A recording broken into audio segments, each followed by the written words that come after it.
जी, अस्सलाम वालेकुम। मेरा नाम उमैर आबिद है।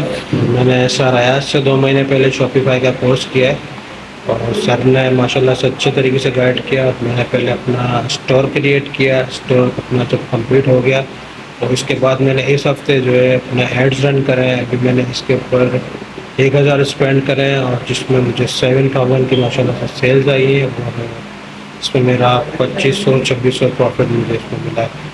और अभी माशाल्लाह से और भी मेरे एड्स इसमें लगे हुए हैं, देखें आगे इंशाल्लाह अल्लाह खैर करे।